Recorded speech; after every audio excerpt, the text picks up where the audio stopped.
Right. Believe recording. Yep, there we go. We got this is a green light. Actually, it's a red light for recording. Yeah. Well, welcome. You are joining us for the next Flip the Switch interview series. I'm your host, Andrea Mattison, a transformation and empowerment coach for women. And I'm very excited to be here with another special guest all the way from the UK. So right now it's 10 o'clock in the morning, my time. I think, is it 6? 6 That's p.m.? right. Yeah. Yeah. And so this is Lauren. And Lauren, how do you pronounce your last name? Is it Chiren? It's Chiren. Chiren. I knew I'd get Yeah. that partially correct.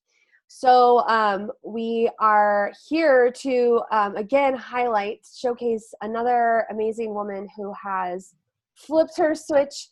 She's gone, working her way through the inner critic, overcoming the conditions to happiness, to taking back our power, and creating a life that we love. So many of my clients, and part of my own story, is living in that dark place, kind of behind the scenes, afraid to tell everyone the truth in order to create a life I love. So I want to jump into Lauren and invite you first to share a little bit about where you are now, what kind of coaching you're doing, who you're supporting, and then we'll dive into your own story of transformation. Sure. So thank you very much for having me, first of all. And so right now I work with senior female leaders who largely work in financial services or professional services like legal services. And they are typically aged between 40 and 55, transitioning through menopause. And they tend to be fairly senior, fairly successful women who have overcome whatever has been thrown in their path throughout their career and managed to reach the kind of peak and pinnacle of their career, regardless of everything else that's gone in their life. And all of a sudden, the hormonal imbalances of menopause is just proving to be a little bit more of a challenge than they had anticipated. So that tends to be my key cohort. Although I do find myself working with quite a variety of people, including small and medium-sized business owners who are typically in the £2 to £5 million turnover range. So that tends to be just through word of mouth and referral. And the third category that I seem to be doing a lot of work with currently is emotional eaters or binge eaters as well. So they tend to be the three areas that I work mostly in, but the menopause is my core. If you look me up anywhere, that's what you're going to see me talking about.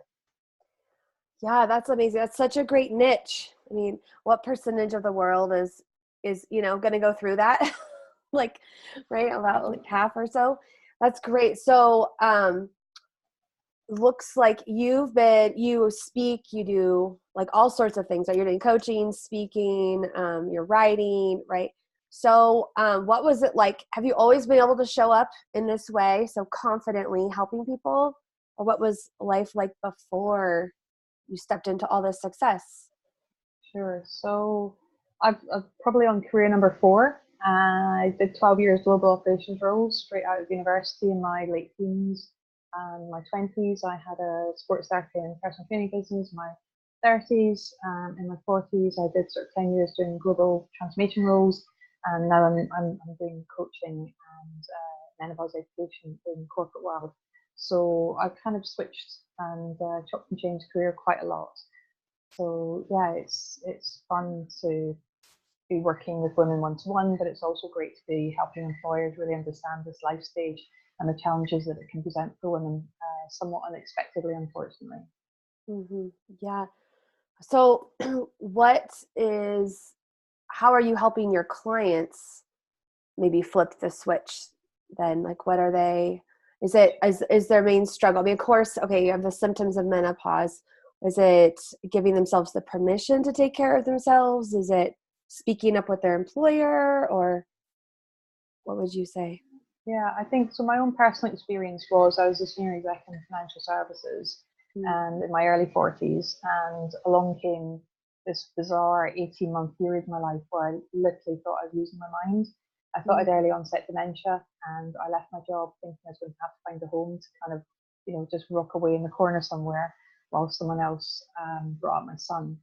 And that was a fairly scary experience because nothing had ever really, no matter whatever traumas come along in my life, nothing had really fazed me too much. So when I discovered after leaving my job that I had just been through an early menopause. That was when I decided I wanted to make sure no one else went through what I did. So for my clients, it's typically trying to help them prepare and just be aware of what may be menopausal symptoms, so that they know how to alter their mindset and their lifestyle choices so that they can actually manage the symptoms rather than the symptoms managing them.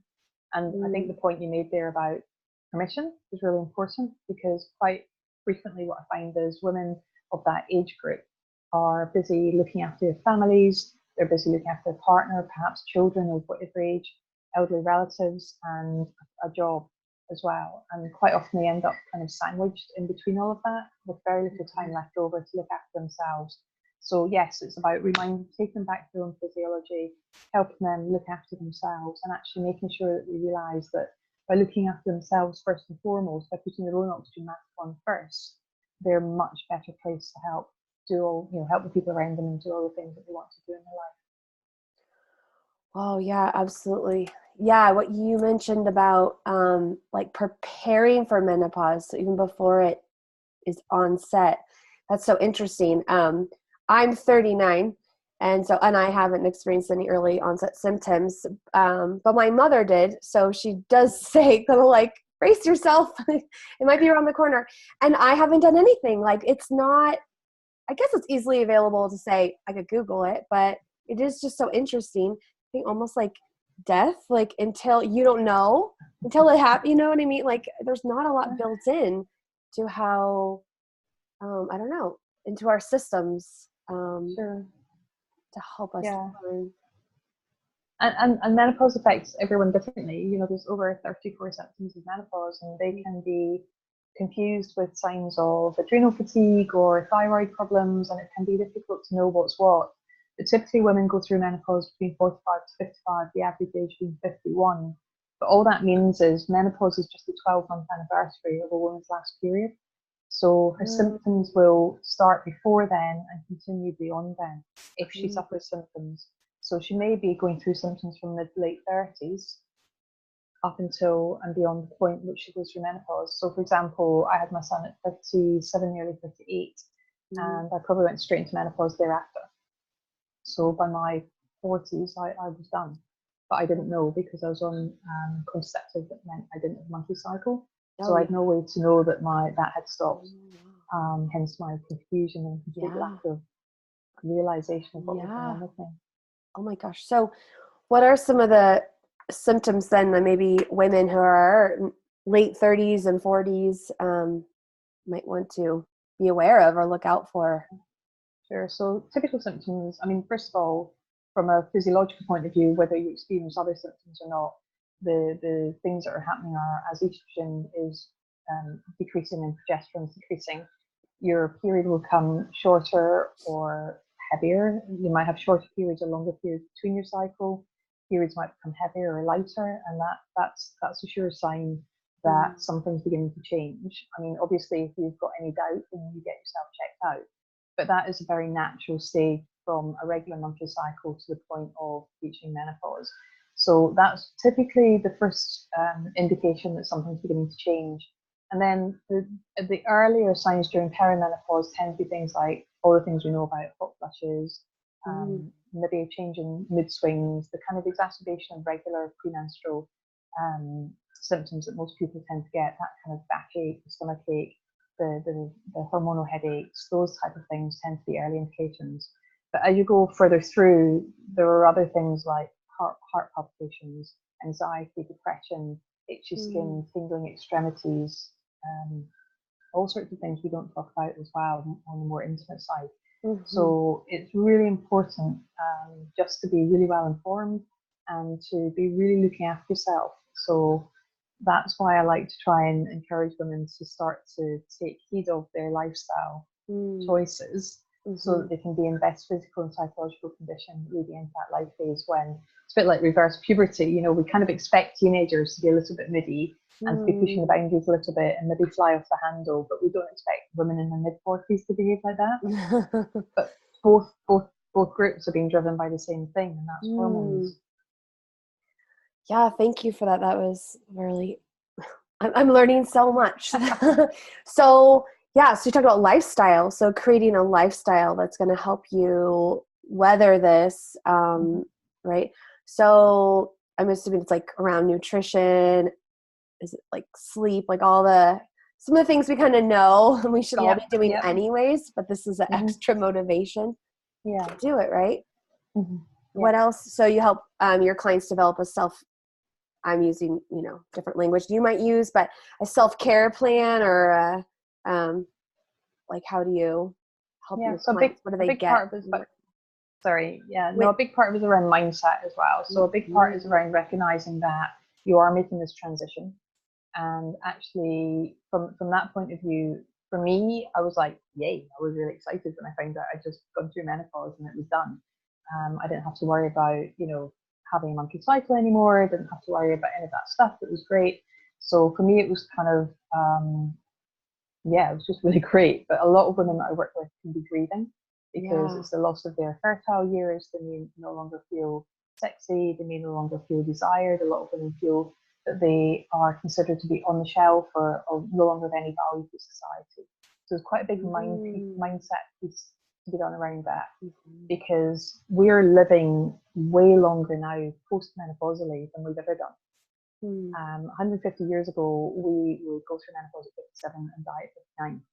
Wow. Whereas now we're going through menopause 45 to 55 and we're living into our 80s. So we've got a massive chunk of our life where we want to be full of vitality, full of energy, and we've got all this wisdom to give back to society. So it's really important that people understand what menopause is. I say people because obviously it affects everyone around the menopausal woman, her colleagues, her friends, her partner, and for the woman herself to realise that she's got all the skills, knowledge, and experience to share with the world. So that mindset piece is really important. And then that's about changing society's perceptions as well. And then, of course, it goes to nutrition, it goes to hydration, it goes to decluttering psychologically, emotionally, and physically as well. But the types of nutrition we need and the types of exercise we need to do during menopause is slightly different. So we need to just be very mindful of that and make sure that we look at what that individual's needs are and really make sure that that's tailored for her body and her, her medical history as well. Yeah, absolutely. So can we go back to your story? Sure. So you told us a little bit about it. I'm curious then how you got help or how you got from that place. I mean, did you end up just suffering, through your menopause? And then you're like, I am on a mission to help women not have to experience what I did. Or were you able to get support and discover some of this on your own? Like, oh, these exercises are better than others. I'm feeling better when I'm eating these certain foods or avoiding. Can you tell us a little bit more about your own transformation? So I had 18 months in my job where I thought I had early onset dementia, and I left my job. And so it wasn't until I saw my doctor and he said to me, he asked me a bunch of questions, he did some blood tests, and then when I went back to the results, he basically turned around and told me I'd been through an early menopause. So by the time I found out I'd been through menopause, there was no help to be sought or anything like that. So that was the point at which I started my studying, and I worked with the British Menopause Society, looking at what education they offered with medical schools over here, just looking to see what I could learn from the medical side, at which point I realised this is not a medical condition, this is just a normal life phase. And I think quite often people can medicalise things which are just natural life phases, but that's not to say medicine can't help. So hormone replacement therapy is right for some women, and absolutely should be considered, and that is, in the UK, that's the first line of defence for menopause if someone's struggling. But it's also got to be coupled with a woman looking after herself. So I've spent the last, say, 6 years learning everything I can, doing all the qualifications that I can to make sure that I'm as up to date as I possibly can be, to help support other women going through this, and then also to help educate employers so that they know how to look after their female talent so that they can thrive as they transition through menopause, because it lasts anywhere between 3 and 15 years. It's not like pregnancy that, all being well, it's a beginning, a middle, and an end. So it's a lot more difficult and challenging for employers to legislate and regulate around menopause than it is for something like pregnancy. Mm-hmm. Yeah, that makes sense. So how do you, as a business owner, as an entrepreneur, how do you stay on track? Like, do you ever doubt yourself, or are you been in a beautiful boat of smooth sailing across the sea? Or do you still like, how do you get through it, or how do you keep yourself on track so you're operating from a place of power, right? And feeling confident when you're stretching yourself into new places, or getting up to talk in front of an audience, or develop a new course perhaps, or approach a new big employer. I'd love to hear. Yeah, so the simple fact is that with my background in psychology, personal training, nutrition, sports therapy, and my corporate background all put into one big bucket, if you like, with my health coaching, mastery and transformational coaching, and a bunch of other stuff I've done as well. And my experience of thinking I had early onset dementia with an 8-year-old child with lifelong medical needs, that whole experience left me completely devastated. And when I discovered that I had just, in inverted brackets, just been through menopause, that was like a light bulb moment for me. So as soon as I discovered that, I was like, actually, I don't care anymore what anyone thinks of me. I don't care what, the outside perception is. All those shackles were lost in that moment. And I just knew that I had to take every opportunity through the media, through talks, through any opportunity I had, just to raise awareness of menopause, because to wake up in your early 40s thinking that you've got early onset dementia and you can no longer look after your child is fairly horrible. And I was just absolutely committed to making sure no other women went through that. So in reflection, it doesn't seem that big of a deal now because I'm 6 years down the line, but at the time I was pretty devastated.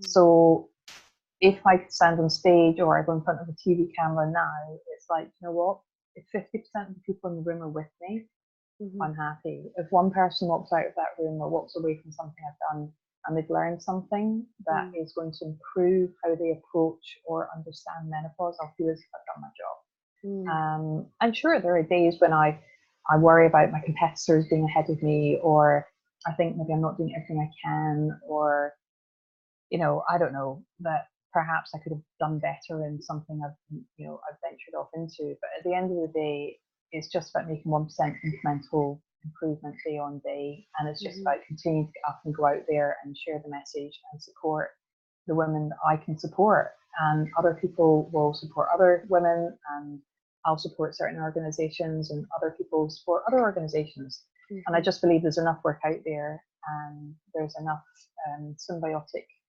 energy, that we just have to do the best that we can and keep on keeping on.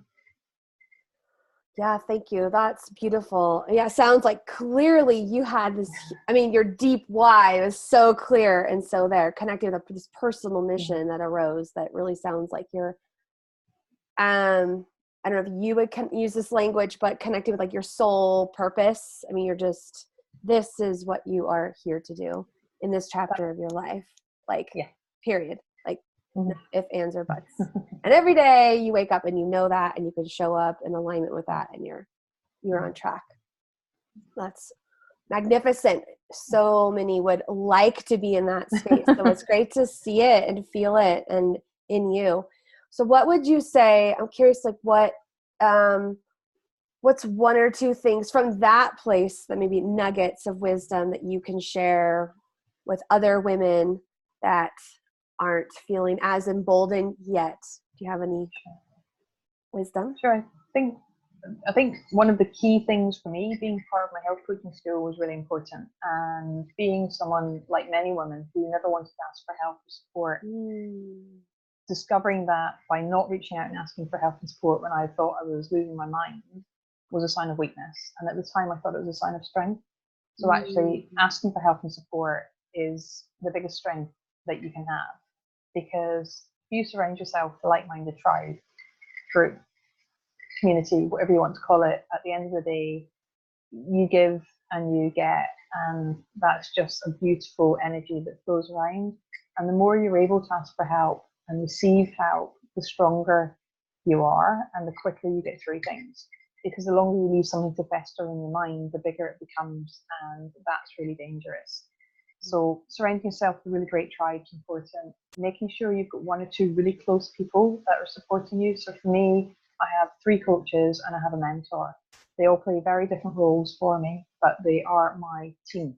And they're the people that I go to for advice, support, challenge. And also, you know, if I am feeling vulnerable, then I know who to turn to, depending what it is I'm feeling vulnerable about.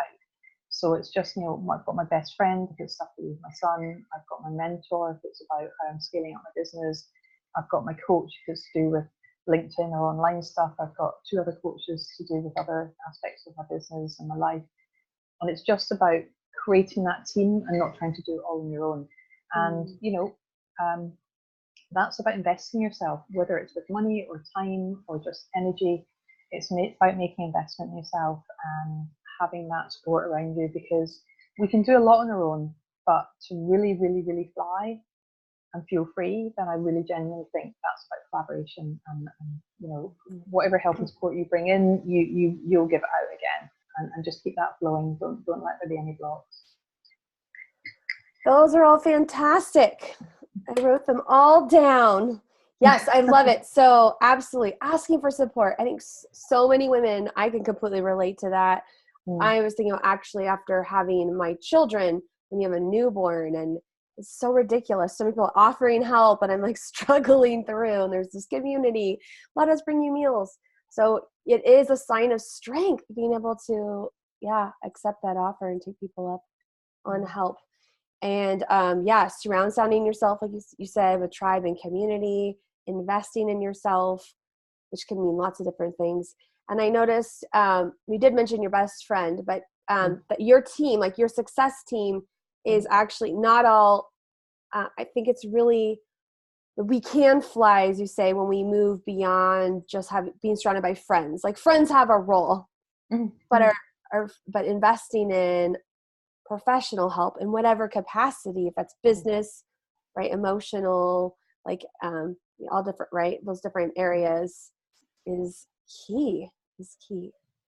Great. Thank you so much. So I didn't ask you at the beginning, but I would like to ask you now, what's something you're celebrating today or this week? I am celebrating being invited by a global hotel chain to go and do train the trainer menopause training for them. And that's on all 5 continents. So I'm only at the bid process, but I am scared and excited. And if this comes off, it's going to take me to a whole new level. Life-changing. Yeah, I'm really excited. So you would get to go around the globe training others in oh my gosh. Well, we are all rooting for you. And then lastly, what's an aha or insight you're taking away from this conversation? I find that often, we speak up and we're sharing, there's little nuggets that come forward for us. So is there anything that stands out from our conversation that was an aha or insight or affirmation? I think it's just really great to have this conversation, and it's good to have that connection, because you can get kind of caught up in your own bubble, and it's just remembering, to use in the nicest way and make best use of all our connections and to share our energy and to help each other out. And I'm really grateful for having this opportunity to have this conversation with you. Thank you so much. Me too. Beautiful. All right, Lauren, thank you so much. And for those that are watching, we're going to include Lauren's links, like your website, you have a Facebook page or group, all that fun stuff, so you can connect with her and learn more about what she's doing and about menopause and follow her journey or join her tribe. So with that, thank you so much. Sending light and blessings to you, Lauren, over in the UK, and to everyone else that's joining us. Next week, there'll be another Flip the Switch interview. More on that to come. Thank you. Okay. Let's see.